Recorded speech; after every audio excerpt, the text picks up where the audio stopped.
Hello guys, कैसे हैं आप सभी। सो गाइस, क्लोज टेस्ट का आज का ये वीडियो नंबर आपका 64।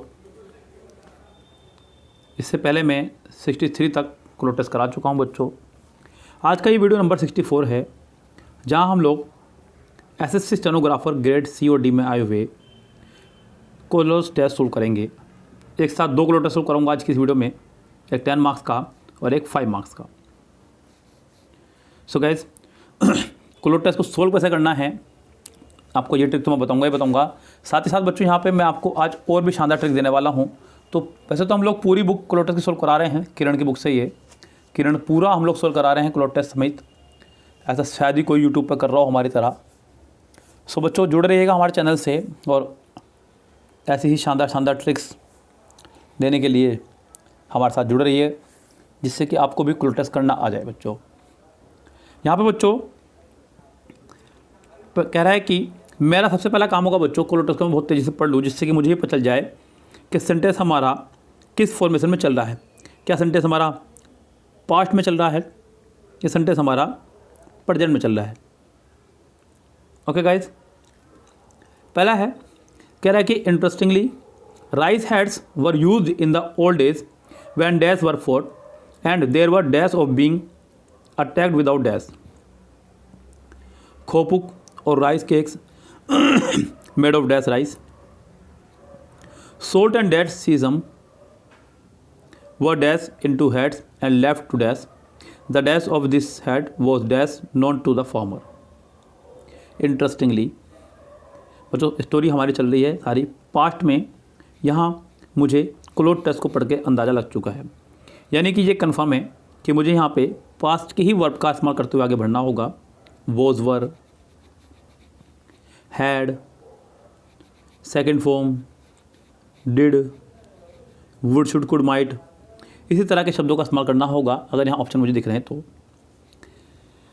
Rice heads were used in the old days when dash were fought. When quarrel, बच्चों क्वारल छोटे झगड़ों के लिए इस्तेमाल होता है। घरों में जिस तरह के झगड़े होते हैं बच्चों उसको बोलते हैं क्वारल हो जाना, झगड़ा हो जाना। मियाँ बीवी के बीच में झगड़ा हो जाना, भाई बहनों के बीच में झगड़ा हो जाना, उसके लिए इस्तेमाल करते हैं क्वारल का। तो क्वारल यहाँ पे प्रॉपर नहीं रहेगा। उससे अगला वर्ड बच्चों स्क्वैबल। स्क्वैबल मतलब एक ऐसी तू में वो होना, मतलब सिर्फ शब्दों की मतलब लड़ाई एक तरह से कह सकता हूँ मैं। नो हाथ पैरों की, बाल की खान निकालने वाला कोई बंदा, तकरार करना, तो ये भी आपका नहीं होगा। दूसरी बात बच्चों यहाँ पे वन जीतना तो खैर मतलब ही नहीं बैठता। यस, यहाँ पर इसका आंसर होगा फोर्ट, करेक्ट।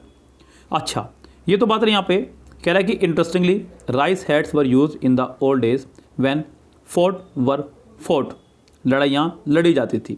पहला लड़ाई आपका एज ए नाउन, दूसरी लड़ाई एज ए वर्ब आपके इस्तेमाल हो रही है। व्हेन फोर्ट वर फोर्ट, जब लड़ाइयाँ लड़ी जाती थी। गाइस यहाँ पे एक बात का और ध्यान रखिएगा, दो एक दूसरे के एंटोनिम्स वर्ड यहाँ पे आ रहे हैं। फोर्ट माने लड़ना, वन माने जीतना। तो गाइस इन्हीं दो में से कोई एक आंसर होना था। ये दो आपके एक दूसरे के सिनोनिम्स हैं, तो इनमें से कोई आंसर आपका नहीं हो सकता है। अगर दो सिनोनिम्स एक साथ आ जाएंगे तो वो आपका आंसर नहीं हो सकता है, और अगर दो एंटोनिम्स आपका आ जाएंगे तो उन्हीं में से कोई एक आंसर होगा। Interestingly rice heads were used in the old days when fought were fought dash and there was dash of being to be है। तो बच्चों यहाँ पे फोर्ट आपका एक वर्ब है। अब वर्ब के बाद आपका वर्ब जो आना है वो है आपका एडवर्ब। क्या बच्चों, सिंपल सा फंडा है। अगर वर्ब के बाद कोई वर्ड आ सकता है तो वह है आपका एडवर्ब। अब जरा और देखते हैं हमारे पास क्या क्या वर्ड यहाँ पर हैं। पहला वर्ड है हमारा मर्सीफुली, दूसरा है रेलेंटलेसली, ब्यूटीफुली और स्प्लेंडेडली बच्चों, माफ़ी चाहूँगा। तो यहाँ पे सभी वर्ड आपके एडवर्ब ही हैं, तो इसलिए थोड़ा सा घबराने की बात है। पहला वर्ड है मर्सीफुली, दयापूर्वक। बच्चों अगर दयापूर्वक मतलब लड़ाई की बात हो रही हो तो दया की बात यहाँ नहीं होगी। रेलेंटलेसली मीन्स लगातार, ब्यूटीफुली शानदार तरीके से, स्प्लेंडिफुली भी शानदार तरीके से, ये दोनों एक दूसरे के सिनोनिम्स हैं, तो इनको तो पहले बाहर निकाल दीजिए। आपके पास ऑप्शन बचते हैं सिर्फ फर्स्ट और सेकंड में से कोई एक। तो बच्चों मर्सीफुली आपका नहीं होगा, यानी कि इसका आंसर हो जाएगा आपका सेकंड ही करेक्ट। क्या आंसर हो जाएगा? Second correct. Interestingly rice heads were used in the old days when fought were fought relentlessly, and there was dash of being, and there was dash of being, there was dash of being। बच्चों बात हो रही है लड़ाई की। तो बच्चों लड़ाइयों में इंटरेस्ट तो नहीं हुआ करता, इससे लगता भी मतलब किसको इंटरेस्ट होता है बच्चों। तो यहाँ पे लड़ाई के लिए इंटरेस्ट वर्ड लगाना तो ये आपका फिट नहीं रहेगा। अगला वर्ड है बच्चों आपका एम्बुश, AMBUSH, मतलब घात लगाना, मतलब पहले से ही घात लगा के बैठ जाना दुश्मन के लिए कि दुश्मन आएगा तो उस पर हम लोग आक्रमण करेंगे। इंजरी मतलब चोट। तो बच्चों डेंजर, ज़रा ध्यान दीजिएगा।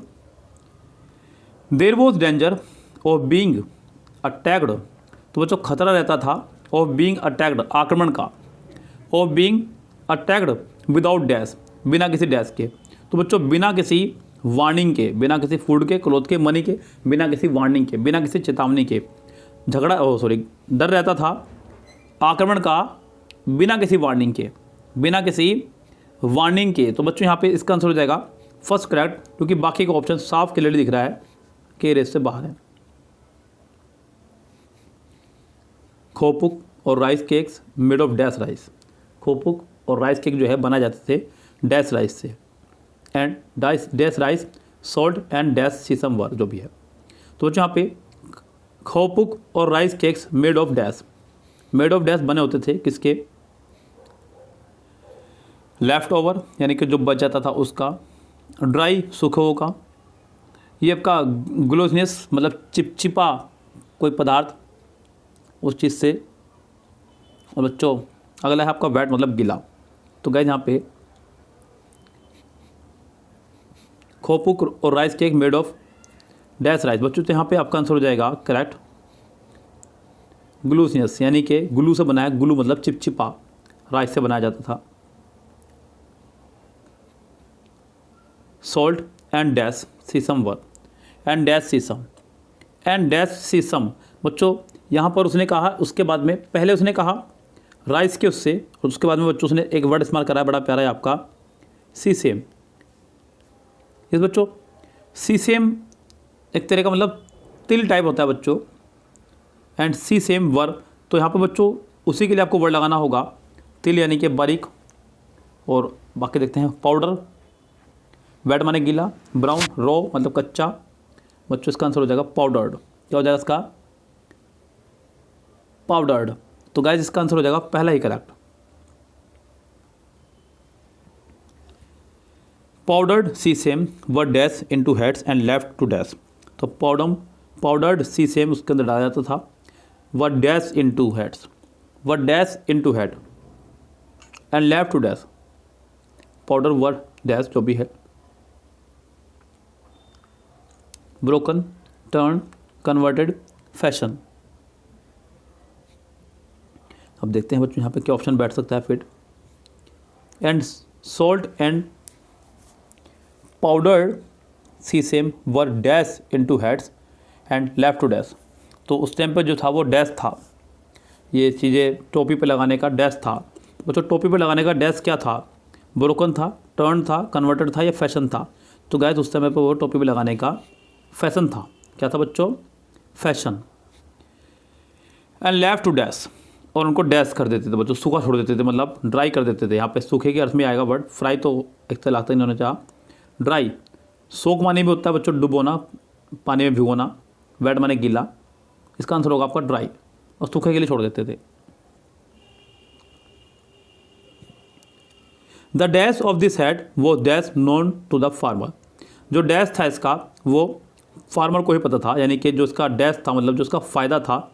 The advantages, the colour, the benefit, the snacks. तो बच्चों बेनिफिट तो यहाँ पे, और या फिर एडवांटेजेस, इनमें से कोई एक आपका हो सकता है। बच्चों एडवांटेजेस होता है किसी की कमजोरी के ऊपर जब आप कुछ लाभ उठाएं तो वो एडवांटेज है। क्या है बच्चों, एडवांटेज। आपको दिख रहा है कि सामने वाला बंदा कमज़ोर है और आप उसकी उस कमजोरी का फ़ायदा उठा रहे हैं, तो वो एडवांटेज है बच्चों। तो यहाँ पे ये बेनिफिट के लिए इस्तेमाल होगा, बेनिफिट इसका आंसर हो जाएगा correct. So the benefit of this hat was dash known to the farmer. तो फार्मर बहुत अच्छे से जानते थे बच्चों। यहाँ पे आपका आंसर हो जाएगा वॉज नोन वेल, क्योंकि नोन आपका एक वर्ब है और वर्ब को क्वालिफाई करने के लिए आपका आएगा एडवर्ब। तो फार्मर उसको अच्छे से जानते थे, यानी कि इसका आंसर आपका हो जाएगा third correct. It is soccer newest power player, a ball called the socket generates and stores energy as player kick it, then provides energy at home. 15 minutes on the field dash enough energy to power a small light for 3 hours. 15 minute मैदान में बिताने के लिए जो है काफ़ी हैं energy इकट्ठी करने के लिए। स्टोर, कंजर्व, कैप्चर या रिजर्व। सो गाइस यहाँ पे फिर से वोकैबुलरी बेस्ड है। कहना चाह रहा है कि 15 minutes on the field stores enough energy to power a small fight for 3 hours and may help people in developing nations like India, जो भी है। तो गाइस यहाँ पे पहले में तो कन्फर्म है कि स्टोर ही आएगा, पावर इकट्ठी करना, स्टोर्स, कंजर्व बचाना, कैप्चर किसी को वैसे पकड़ना, रिजर्व मतलब बचाए रखना। तो गाइस यहाँ पे ये कन्फर्म है कि 676 का पहले का आंसर पहला ही होगा करेक्ट।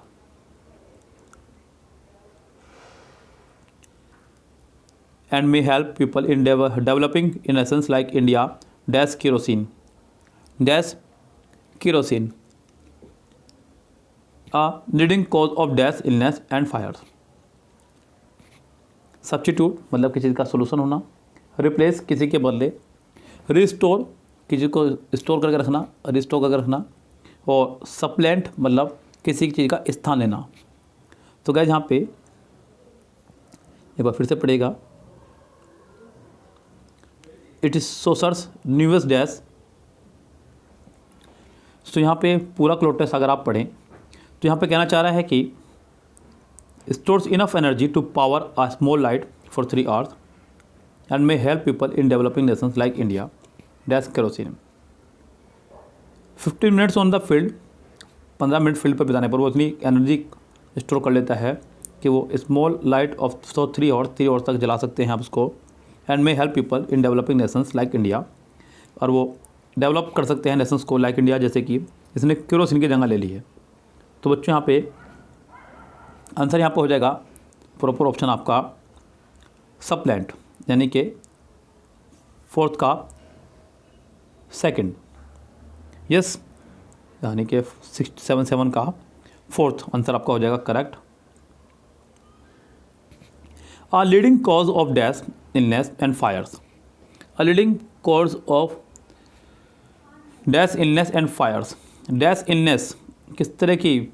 पल्मोनरी, रेस्पिरेटरी, कार्डियक और कार्डियोवैस्कुलर। तो ये कुछ लीडिंग बीमारी हो सकती है बच्चों से। तो यहाँ पे ऑप्शंस हमारे पास में है। पहला वर्ड जो है हमारे पास वह आपका पल्मोनरी। बच्चों ये सब बायोलॉजिकल वर्ड हैं। पल्मोनरी मतलब ये फुस्फुसिए आपके होती हैं धमनियाँ सॉरी। अगला है बच्चों आपका रेस्पिरेटरी। तो ये बच्चों रेस्पिरेटरी भी एक फंक्शन ही है बॉडी का, हमारी श्वास संबंधी है ये भी। कार्डियक मतलब हार्ट संबंधी है, और कार्डियोवैस्कुलर भी उसी से ही। तो बच्चों यहाँ पे हो जाएगा रेस्पिरेटरी मतलब श्वास संबंधी बीमारियाँ हो सकती हैं। And fires, working on the principle of flash light that charge when shaken. The socket is the dash of Harvard student. Output, achievement, brain child या inventory.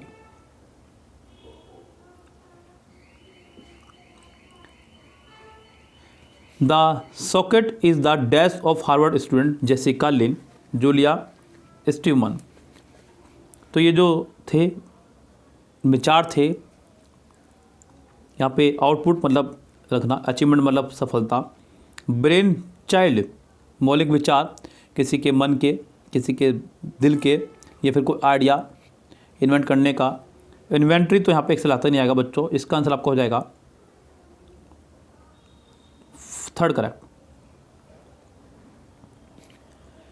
Jessica Mathews and Hemali Thakkar and is being dash by the Clinton Global Initiative University and the Walmart Foundation. Is being dash. अब being आपका यहाँ चुका है तो आपकी third form आनी अनिवार्य है, सिंपल सी बात है। थर्ड फॉर्म हमारे पास यहाँ फंडेड, फाइनेंस्ड, प्रमोटेड या स्पॉन्सर्ड। तो गाइस यहाँ पे फंडेड मतलब पैसा इकट्ठा करना, जो एक आज तक नहीं होगा। फाइनेंस का मतलब भी वही है। तो बच्चों यहाँ पे हो जाएगा प्रमोटेड, किसी चीज़ को प्रमोट करना यानी कि बढ़ावा देना। तो यहाँ पे इसका आंसर हो जाएगा थर्ड करेक्ट।